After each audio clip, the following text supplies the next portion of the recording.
Армысыздар. Эфирде ауыл шаруашылығы жаңалықтарын баяндайтын агросектор бағдарламасы. Қарағанды облысында биогаз қондырғысын шығаратын жаңа кәсіпорын ашылды. Өндіріс орнында шошқа фермасының мал шаруашылық қалдықтарын өндіру арқылы электр және жылу энергиясы алынады. Бұл Қазақстандағы биогаз шығарумен айналысатын жалғыз кәсіпорын.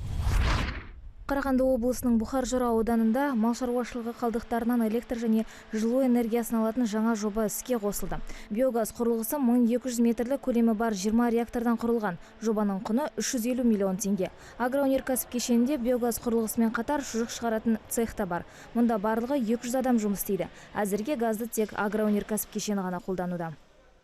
Мы получаем газ путем переработки. Біз мал шаруашылығы қалдықтарын өңдеу арқылы газ аламыз. Алдымен барлық шикізат гидролизаторға жиналады. Содан соң жұмыс температурасы 38 градусты құрайтын реакторға жіберіледі. Сол жерде биогаз алу процесі басталады. Автогенератордан біз 450 киловатт электр энергиясы мен 600 киловатт жылу энергиясын аламыз. Биогаз мына 6 газгольдерде сақталады. Бір цистернаның көлемі 600 текшеге тең. Құрылғы жылына 3000 мегаватт және 4000 жылу энергиясын өндіреді. Сонымен қатар кәсіпорындағы шұжық цехында өнімнің 10 түрі шығарылады. Цехтың қуаттылығы жылына 10 тонна шұжық алуға мүмкіндік береді. Ағымдағы жылдың көктемде ашылған цех өнімдері маусым айынан бастап сатылымға шықты. На данный момент Дәл қазіргі уақытта біздің кәсіпорын 150 атауы бар тауарларды ресми түрде бекітті.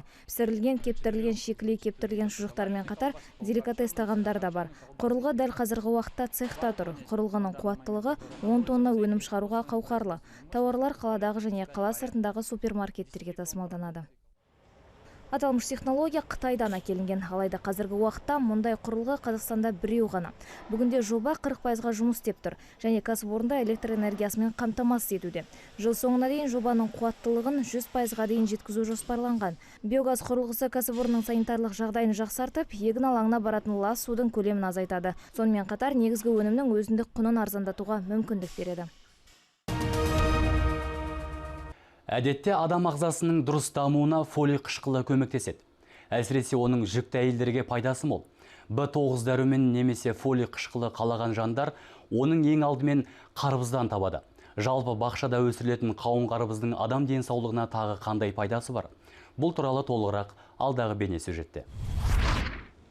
Қарбыз 90% судан тұрады. Сондықтан арықтауды қалайтын жандарға дәрігерлер әдетте осы жемісті ұсынады.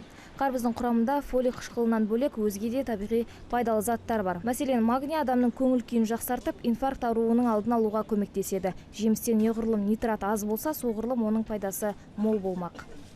Нитраттың мөлшерін үй жағдайында да анықтауға болады. Қарбыздың бір тілігін суға салып, тоңазытқышқа 15 минутқа қою керек. Егерде су жай ғана тұнса, онда барлығы дұрыс. Ал егерде су ашық түсті болып өзгерсе, оның құрамында нитрат көп деген сөз. Сондай-ақ қарбызды ваннадағы суда тексеруге де болады. Егерде ол су бетінде қалқыса, нитрат аз дегенді білдіреді. Қауынның құрамындағы нитратты тексеру үшін жеміске бірнеше тамшы йод пайдаланса да жеткілікті. Егерде йодтың түсі қоңыр күйінде өзгеріссіз қалса, қауын жеуге жарамды. Ал егерде керісінше йодтың түсі жасыл немесе көк түске өзгерсе, оның құрамында нитраттың көп болғаны.